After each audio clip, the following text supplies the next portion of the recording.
বড়দিনে এবার কি জমিয়ে শীত পড়বে? না, সেই আশা অন্তত দেখাতে পারছে না আবহাওয়া দপ্তর। কারণ বড়দিনের আগেই হাওয়া বদল হবে। শুক্রবার পর্যন্ত এই শীতের স্পেল থাকবে এবং বড়দিনে কিছুটা হলেও তাপমাত্রা বাড়বে। কলকাতার তাপমাত্রা 17 ডিগ্রি সেলসিয়াসে পৌঁছে যেতে পারে বড়দিনে। অর্থাৎ যে শীতের স্পেল চলছিল, জমিয়ে শীতের আমেজ, এবং সেই শীতের আমেজটা উধাও হয়ে যাবে বড়দিনে। কিছুটা হলেও উষ্ণ হয়ে যাবে বড়দিনের আগে কলকাতার আবহাওয়া। শুধু কলকাতা নয়, রাজ্যের আবহাওয়াই কিছুটা উষ্ণ হয়ে যাবে বড়দিনের উৎসবের শুরুতে। তাই জমিয়ে শীতের আমেজ পাবে না বাঙালি। কারণ এর পথে কাটা হচ্ছে, অসুর হচ্ছে ঘূর্ণাবর্ত। সেই ঘূর্ণাবর্ত বঙ্গোপসাগরে তৈরি হচ্ছে, আর বঙ্গোপসাগর থেকে তার ফলে প্রচুর জলীয় বাষ্প ঢুকবে, আর তার ফলে আকাশ মেঘলা হবে। রাতের তাপমাত্রা ক্রমশ বাড়তে শুরু করবে, পূবালি হাওয়ার দাপট বাড়বে, আর পশ্চিমের যে হাওয়া, সেই হাওয়ার প্রভাব অনেকটাই কমে যাবে। ইতিমধ্যে আমরা দেখেছি যে কলকাতা এবং সংলগ্ন জেলাগুলিতে 14 থেকে 15 ডিগ্রি সেলসিয়াসের মধ্যে তাপমাত্রা রয়েছে, এবং একই সঙ্গে 14 ডিগ্রির নিচেও তাপমাত্রা নেমে গেছে কলকাতাতে। আর জেলার ক্ষেত্রে বিশেষ করে পশ্চিমের জেলাগুলিতে কনকনে ঠান্ডা, জুথুবো ঠান্ডা। ইতিমধ্যেই কোল্ড প্যাসেজ তৈরি হয়েছে। কোল্ড প্যাসেজ একেবারে পাঞ্জাব থেকে শুরু হয়েছে পশ্চিমবঙ্গ পর্যন্ত।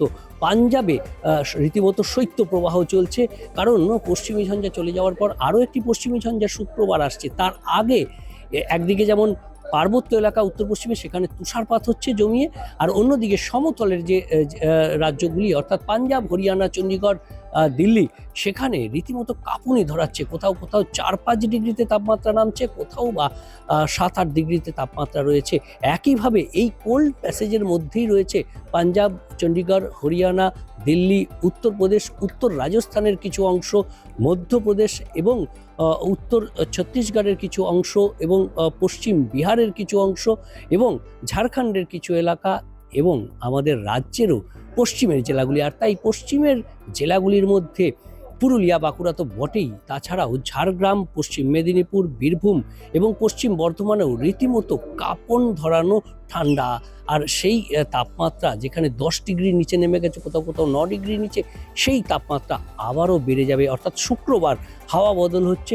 শুক্রবারের পর এই হাওয়া বদল রীতিমতো একটু উষ্ণতার ভাব নিয়ে আসবে। শুধুমাত্র আমাদের এই কলকাতাতে নয়, কলকাতা সারাউন্ডিং জেলা যেমন রয়েছে, দক্ষিণবঙ্গ রয়েছে, উত্তরবঙ্গেও তাপমাত্রা কিছুটা বাড়বে। অর্থাৎ এই যে জলীয় বাষ্প ঢুকবে, তাতে আকাশ মেঘলা হবে এবং রাতের তাপমাত্রা ক্রমশ বাড়বে।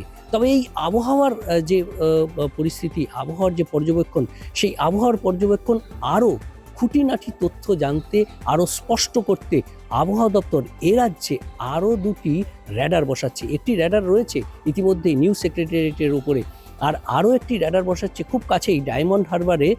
সেখানে ডায়মন্ড হারবার উমেন্স কলেজে একটি র্যাডার বসানো হচ্ছে, সেটি এক্স ব্যান্ডের, এবং মালদায় একটি শক্তিশালী র্যাডার বসানো হচ্ছে সি ব্যান্ডের, যেখান থেকে বাংলাদেশ, বিহার এবং ঝাড়খণ্ডের কিছু এলাকারও আবহাওয়ার খুঁটিনাটি তথ্য জানা যাবে। আর তার ফলে এ রাজ্যের আবহাওয়া সংক্রান্ত তথ্য আরও সুস্পষ্টভাবে বলতে পারবে আলিপুর আবহাওয়া দপ্তর।